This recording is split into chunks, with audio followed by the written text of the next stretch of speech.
Welcome to టీ10. నేను రేవతి.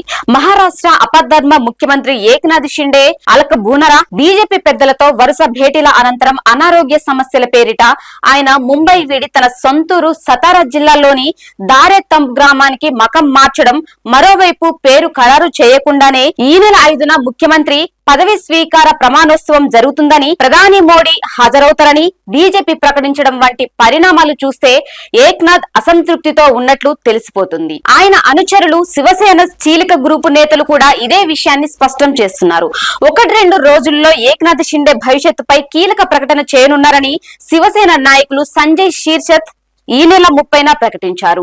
అయితే ఏక్నాథ్ షిండే వరుస పర్యటనల వల్ల తీవ్ర జ్వరంతో బాధపడుతున్నారని, ఇతర శ్వాసకోశ సంబంధిత ఇబ్బందులు కూడా ఉన్నాయని ఆయనకు చికిత్స అందిస్తున్న వైద్యులు తెలిపారు. మహారాష్ట్ర ముఖ్యమంత్రి ఎవరో ఇప్పటికీ బీజేపీ అధిష్టానం తేల్చడం లేదు. దేవేంద్ర ఫడ్నవీస్ సీఎం అవుతారా లేక మరొకరిని తీసుకువచ్చి సీఎం కుర్చీపై కూర్చోబెడతారా అన్న ఉత్కంఠ నెలకొంది. మహాయుతికి మెజారిటీ వచ్చిన వారం రోజుల సుదీర్ఘ నిరీక్షణ తర్వాత మహారాష్ట్రలో మహాయుతి ప్రభుత్వ ప్రమాణ స్వీకారోత్సవ తేదీని ప్రకటించారు.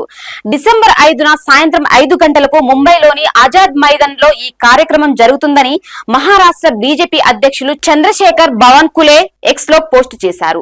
ఈ ప్రమాణ స్వీకారోత్సవ కార్యక్రమానికి ప్రధాని నరేంద్ర మోడీ హాజరు కానున్నారని తెలిపారు. అయితే సీఎం ఎవరన్నది మాత్రం ప్రస్తావించకపోవడం గమనార్హం. అయితే కొత్త సీఎం గా బీజేపీ సీనియర్ నేత దేవేంద్ర ఫడ్నవీస్ దాదాపు ఖాయమనే ప్రచారం జరుగుతున్న రేసులో కొత్తగా మురళీధర్ మొహౌల్ పేరు తెరపైకి వచ్చింది. బీజేపీ పూణే ఎంపీ అయిన మురళీధర్ ప్రస్తుతం కేంద్ర పౌర విమానయాన శాఖ సహాయ మంత్రిగా ఉన్నారు. ఈయన మహారాష్ట్ర సీఎం గా బాధ్యతలు స్వీకరిస్తారంటూ సామాజిక మాధ్యమాల్లో వైరల్ అవుతుండగా ఆ పోస్టులపై మురళీధర్ స్పందించారు. అవన్నీ ఊహాగానాలేనని కొట్టిపారేశారు. ఇదంతా బాగానే ఉన్నా మరి ఫడ్నవీస్ సీఎం క్యాండిడేట్ అయితే ప్రమాణ స్వీకారోత్సవ ముహూర్తం ఖరారు చేసి పేరు ఎందుకు ప్రకటించలేదనే ప్రశ్న ఉదయిస్తోంది.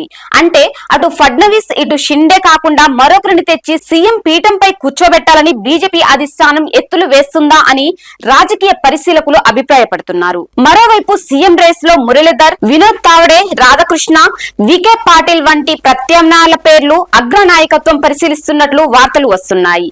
దీనిపై మీ కామెంట్ తెలియజేయండి. ఇది ఇవాల్టి న్యూస్. చూస్తూనే ఉండండి టీ10.